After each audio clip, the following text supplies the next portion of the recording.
ये गुड्डो, ये बहन मेरी, ये तो हंसाने में इसकी तो मास्टरी है। हम भूखे बैठ के और एक दूसरे की शक्ल देख के हंसने लग जाते थे, तो हम खाना पीना सब भूल जाते थे।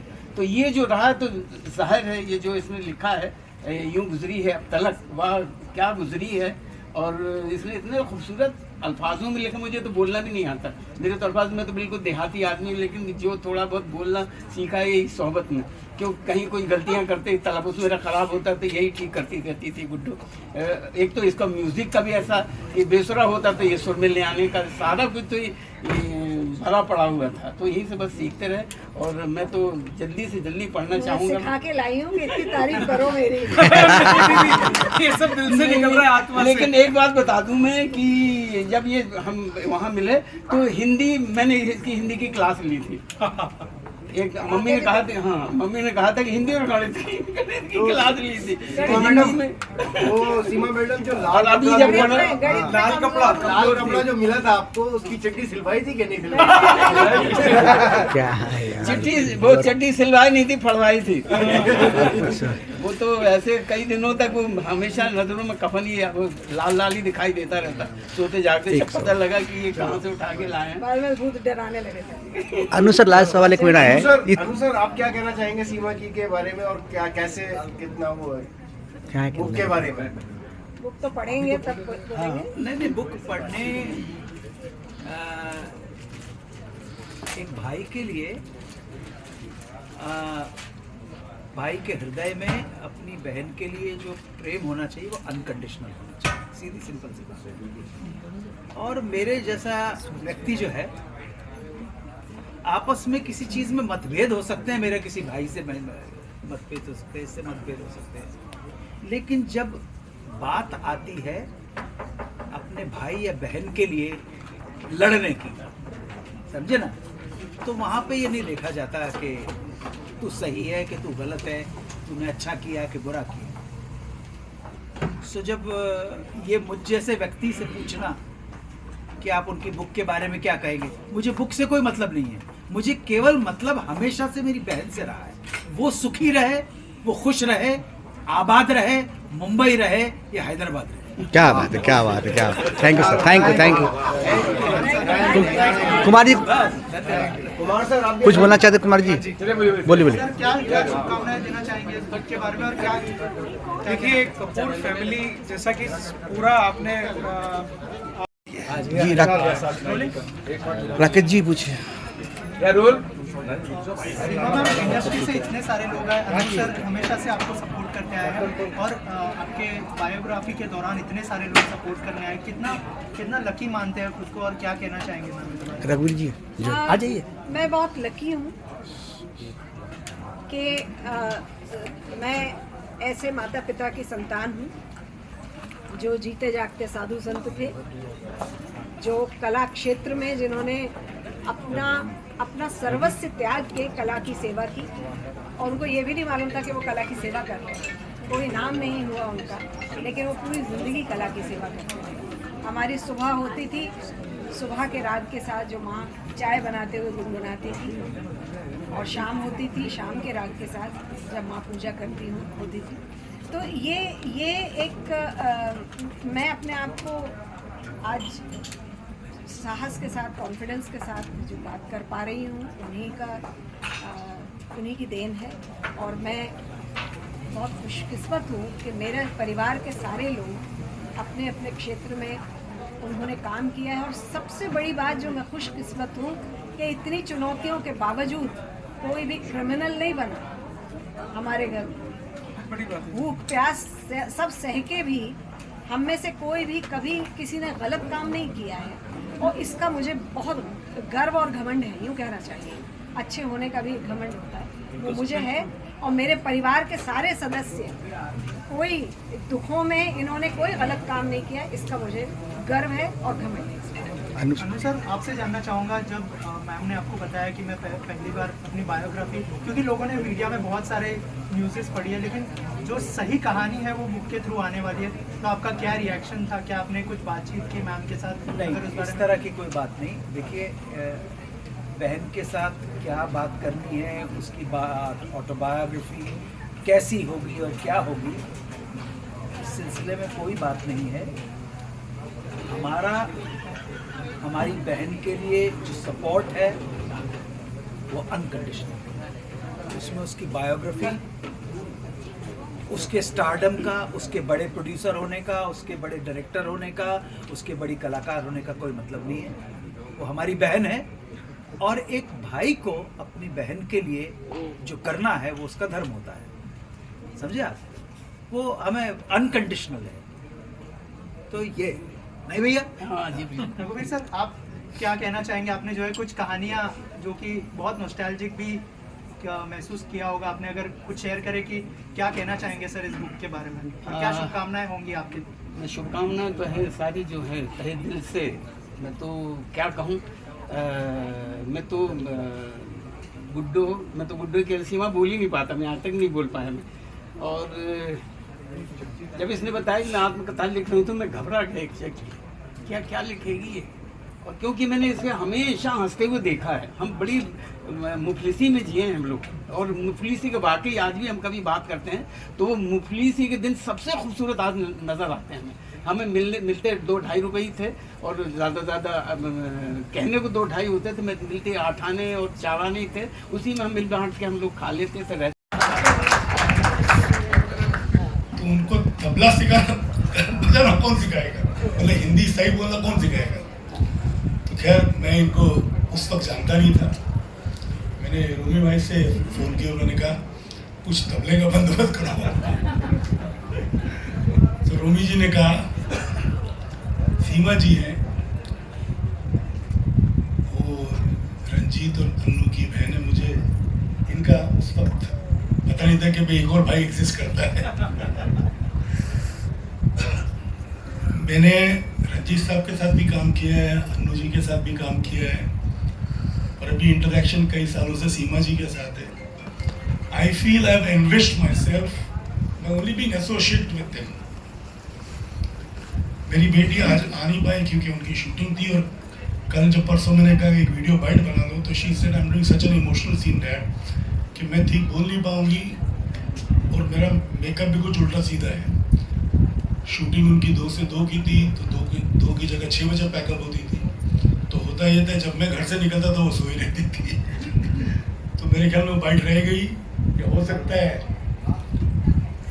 आज आ जाए, कल आ जाए, जब उनका शूट खत्म हो जाए। पर अंदर से उसको तकलीफ जरूर हो रही थी कि कुछ कर नहीं पाई, ना आ पाई और ना कुछ वीडियो बाइट दे पाई।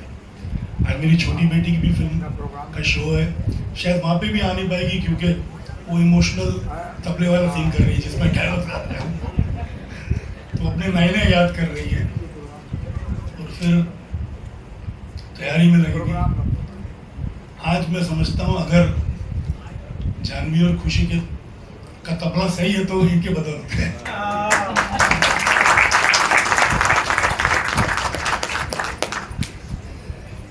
अन्नू जी ने मेरे बारे में कुछ कहा और मुझे इस चीज़ का एहसास पहले भी नहीं था। 1-2 बार पहले भी मुझे सुना चुके, मुझे एहसास कभी नहीं था कि मैंने कुछ किया है इनके लिए। मुझे तो ये पता था ये टैलेंटेड एक्टर है।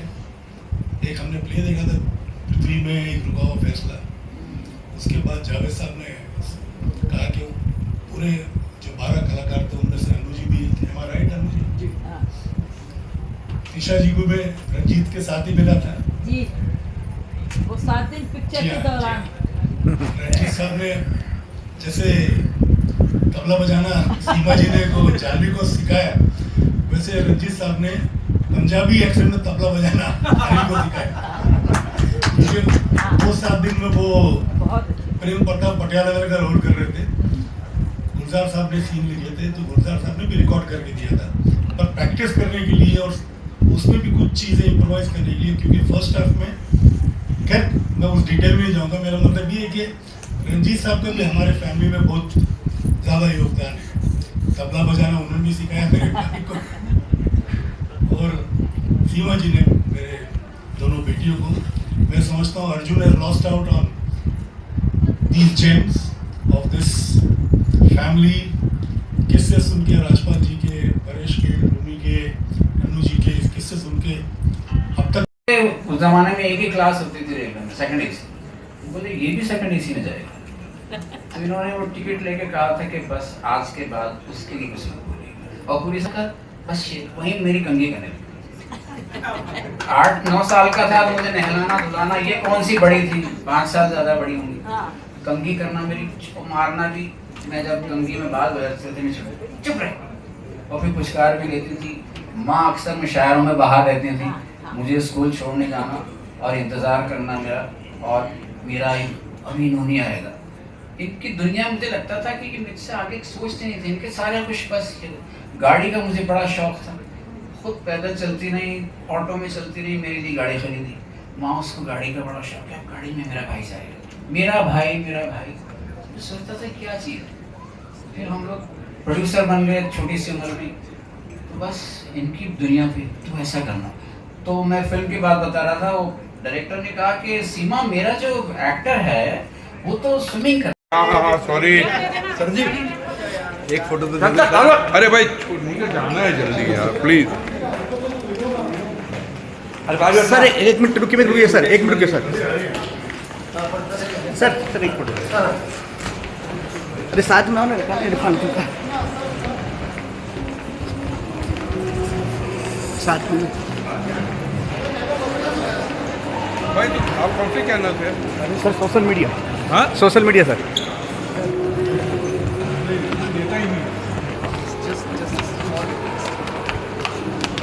अरे आपका फैंस बहुत है, आपका फैंस बहुत है। भैया मैं रुक कर नहीं सकता, मुझे जाना है। जी सर मैं समझता हूँ, आपको टाइम की कीमत है, आपको पता है।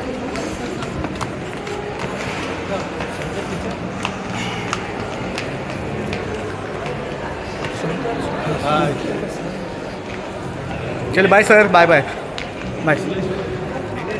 जी ने मुझे फिर उर्दू लिखनी पढ़नी सिखा दी, फिर मैंने वहाँ उर्दू लिखनी पढ़नी सीखी और मैंने अपना तबला ठीक कर लिया। अच्छा एक्चुअली था ये कि मैं बेताला भी था, तो मुझे लगा बेताला हूँ तो तबले वाली बात कुछ हुई होगी, तो मुझे क्या मालूम तलफ़ुज़ का मतलब तबला नहीं होता, कुछ और होता है। खैर जी रहे, और फिर वहाँ रहे, और हम ललितपुर, टीकमगढ़, जतारा, मऊरानीपुर में मुझे गुड्डो मिली, मेरी बहना। आज भी मैं से सीमा कभी नहीं कह पाए, मैं गुड्डो ही कहता हूँ, कि छोटी सी थी और इसने मुझे डांट भी बहुत पड़वाई, मार भी पड़वाई, मम्मी से पिटवाया इसने, क्यों? उसकी हंसी की वजह से। वो सही कह रहे थे अभी रूमी भाई कि कभी इसके दांत हमेशा दिखाई देते हैं, और मुझे मेरे भी दिखा देती थी। तो मैं इसकी हंसी, मैं 2-3 बातें इसकी बताऊंगा कि अभी इसने बड़ा इमोशनल कर दिया मुझे, तो अभी मैं बताता हूँ कि इसने कैसे मुझे पिटवाया है। और एक तो मम्मी से पिटवाती तो मैं बाबूजी के पास चला था, तो बाबूजी जब गुस्सा होते तो मम्मी के पास चला जाता और लेके यही जाती थी गुड्डो। क्या हुआ कि एक तो हम दोनों काले थे, हम दोनों काले हैं, और ये मुझे आइडिया दे कि भैया साबुन से नहाएंगे ना, और हम ताल में कंपनी लगी हुई, और वहाँ से करीब डेढ़ घंटा लगता था। हम लोग चंबल नदी थी वहाँ जाते थे, मैं था, गुड्डो और जफर संजय, हम तीनों जाया करते थे। तो बस एक तो भूखे रहते थे, वहाँ रोटी तो मिलती नहीं थी, कुछ 8 आने 10 आने या कुछ जो मिलता था उसी का हम कुछ ले जाते थे, और वहीं चंबल 1-1.5 घंटे पहुँचते तो वहीं नहाते रहते थे, और एक साबुन की बट्टा खरीद लेते थे। उन दिनों हंसिया छाप साबुन था, हंसिया छाप और बूट छाप साबुन हैं। तो हंसिया छाप साबुन, एक वहाँ ऐड चलता था, हंसिया खूब चला भाई, हंसिया खूब चला, तो हम लोग हंसिया छाप साबुन ही याद था। और उसकी खास बात यह कि हंसिया छाप साबुन जब मैल को काट देता है, मतलब मैल काटने के लिए हंसिया की तरह मैल काट देता है वो। तो ये गुड्डो मुझे ले जाकर भैया हंसिया साबुन से नहाएंगे हम लोग। अब जाके वहाँ रगड़ के एक बट्टा ले जाते थे, आधे से कपड़े धोते थे और आधे से नहाते थे, और नहाने के पहले सुखाने के लिए भी बैठ जाते थे कि अच्छा सा जज्ब हो जाए अंदर। और उसका कास्टिंग, और वो ऐसा जज्ब होता था कि जब नहाते तो खुजली होती थी, पूरा फट जाता था, पूरा का पूरा फटा रहता था, और ऊपर से सरसों का तेल लगा लेते थे, तो छटपटाते रहते थे, छटपटाते रहते तो बड़े किसी तरह वहाँ से नहा धो के और ज़्यादा काले होते चले आते। फिर हमने साबुन बदल दिया, अरे फिर बूट छाप साबुन खरीदा, और उससे भी कम बखत, उससे भी जालिम। वो तो छूटता ही नहीं था, नहाते रहे वो निकलता ही नहीं था, पता नहीं कैसा साबुन था। और होता ये था कि फिर हुआ ये कि वहाँ पे क्या है कि हम लोग हैं, हाँ बता दो। मैं बताती हूँ कि वो जो नदी पे जाते थे हम लोग नहाने, एक तो वो नदी बलि लेती और हम लोग छुप के मम्मी से जाते थे, क्योंकि उन्होंने कहा था कि नहीं। अब वहाँ पे नदी के किनारे मैं क्या करती थी कि ये लोग जरा तेज़ी से तेज़ धार में चले जाते थे, मैं किनारे तैरती रहती थी। एक दिन मुझे ना वहाँ नारियल मिलाए, भूखे होते थे हम, मैंने कहा भैया नारियल, तू मत छूना, तू नहीं छुएगी, मैं पे जादू करूँगा। हमें भी लगता था कुछ, इन्हें ज़्यादा खाना था ना, ये थू थू थू करके इन्होंने नारियल फोड़ा और हम लोगों ने खाया। अब उसके बाद डेली हम लोग नारियल ज़्यादा ढूंढते थे बनिस्बत नहाने के। एक दिन मुझे लाल कपड़ा मिला, अरे बाप रे, मैंने कहा मैं इसकी चड्डी बनवाऊंगी। भैया ने कहा मैं बड़ा हूँ, मैं बनवाऊंगा। अब पहले तो हमारी एकता थी, मम्मी से डर के हम लोग जो छुप के जाते थे, मैं रात की रोटियां बांध लेती थी। जफर भाई बोले कि नहीं, मैं ये कपड़ा मेरे बिल्कुल फिट आएगा।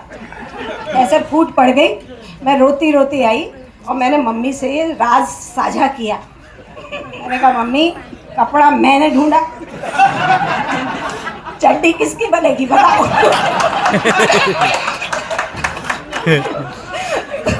तो ये मम्मी बोली ये कौन सा कपड़ा है, कहाँ जाते हो तुम लोग? कट्टू तीनों लाइन में खड़े हैं, थर्ड थर्ड थर्ड चाटे पड़ रहे हैं। अब मैं ये सोच रही हूँ मेरी तो गलती नहीं, मेरा तो इन्होंने वो कर लिया। तो ये भैया जो है ना मेरे वो कर रहे हैं ना, मैं काली थी नहीं, लेकिन वो जो नारियल भी फोड़ के एक दिन मम्मी को खिला दिया।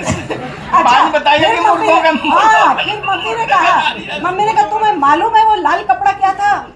और मैं जाके वहाँ पे ना जो कोयला मिलता था उससे दांत मारती थी अच्छे से। उन्होंने कहा वहाँ मुर्दे जलाए जाते हैं, उनका नारियल, उनका कपड़ा, उनका कोयला।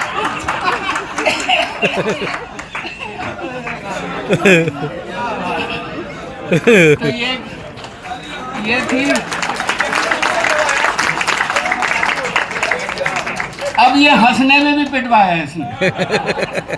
हम भवानी मंडी वहाँ थे तो मम्मी दोनों को साथ ले जाती थी, कहते चल बेटा वहाँ कहीं जाना किसी मेहमान के वहाँ। मुझे और इसको भी ले गुड्डू बोले, उसको ले जाइए, गुड्डू बोले नहीं तुम दोनों चलो। और अच्छा गुड्डू को संभालने के लिए मुझे ले जाती थी और मुझे संभालने को गुड्डू को ले जाते थे, इसलिए कि हम कुछ भी देख ले और हंसी आ जाती थी। और ये ऐसा हंसती है, कसम से ऐसा हंसती है कि मुर्दे भी हंस के उठ के खड़े हो जाते हैं। ऐसा जान ले मारती है।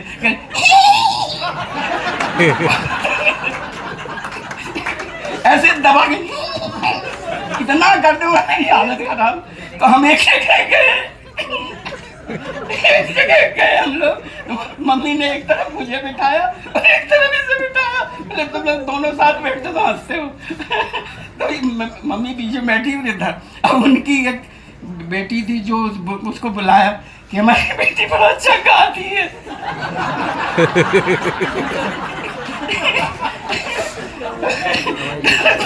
तो मैं क्या गाती है? मम्मी ने पूछा क्या गाती है? तो कहती है जा रे कारे बदरा।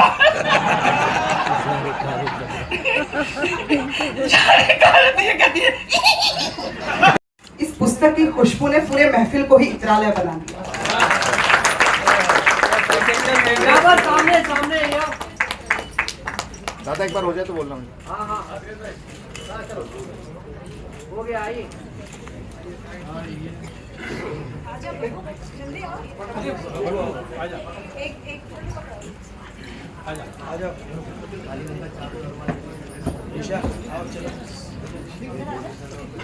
एक बाद में एक सेकंड रुक जाओ, एक सेकंड। नहीं समझ। अच्छा हाँ। आइए। हाँ हाँ जी, सामने सुनील मोबाइल पार्टी है।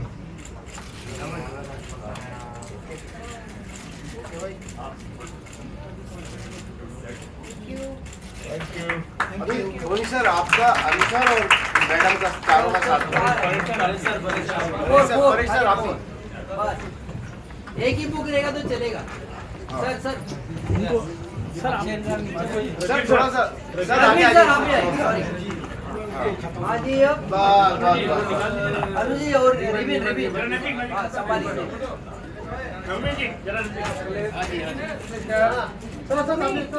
हाँ जी हाँ जी आइए ना। हाँ जी सामने धोनी सर सामने